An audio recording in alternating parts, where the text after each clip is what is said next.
अगली खबर एमपी के उमरिया से आ रही। बताते हैं आपको, नगर के हृदय स्थल स्थित माता बिरासिनी देवी मंदिर प्रांगण में 6 दिसंबर से प्रारंभ हुए 7 दिवसीय संगीत में देवी भागवत महापुराण ज्ञान यज्ञ का समापन 12 दिसंबर की शाम 8 बजे भव्य रूप से हुआ। विश्राम दिवस पर हजारों श्रद्धालुओं की उपस्थिति रही। देखिए संवाददाता मदन लाल बर्मन की रिपोर्ट। पहले तो आपके चैनल को देख रहे सभी दर्शकों को जय माता दी, सादर जय श्री राम। जयंती मंगला काली भद्रकाली कपालिनी दुर्गा क्षमा शिवा धात्री स्वाहा सदा नमस्तुते।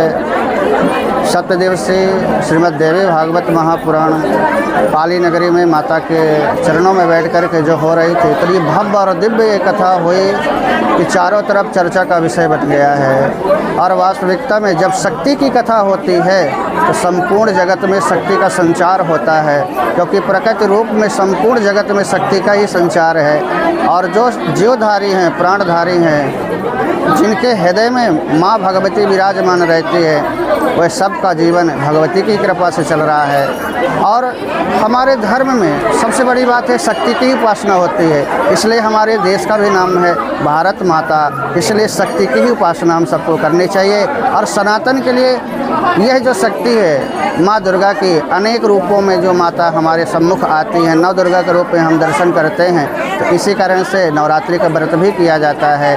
तो हमें शक्ति की उपासना करनी चाहिए। सनातन को बढ़ाने के लिए भी हमें शक्ति की उपासना करनी चाहिए। जानकारी ये भी मिली है कि आपका भोपाल में विशेष भव्य आयोजन किया जा रहा है, क्या कुछ? हाँ, अभी भोपाल में श्री राम कथा का भव्य आयोजन हो रहा है।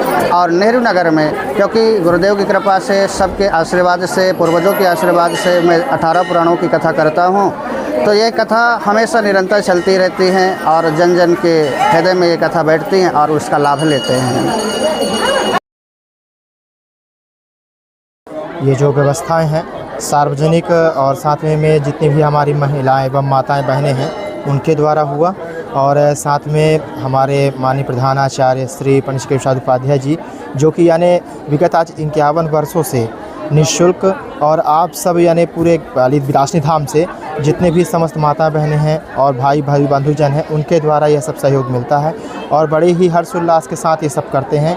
और जो आज का प्रसाद है वह भी इन्हीं सभी माताओं बहनों के द्वारा ही सम्मिलित किया गया है, जो कि समस्त जो लोगों के लिए है। सारी व्यवस्थाएं किसकी तरफ से रही? ये अपने जो हमारे आचार्य श्री महाराज जी के द्वारा है, उनके द्वारा किया जा रहा है और उन्हीं के तरफ से ही होता है। तो इसमें कहाँ से श्रद्धालु जन आए थे, कितनी संख्या?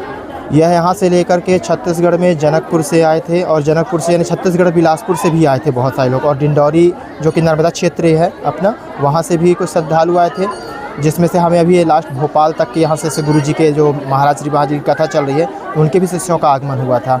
बहुत ही हर्षोल्लास का उन्होंने कथा श्रवण की और प्रसाद भी यहाँ पर प्राप्त करके गए हैं।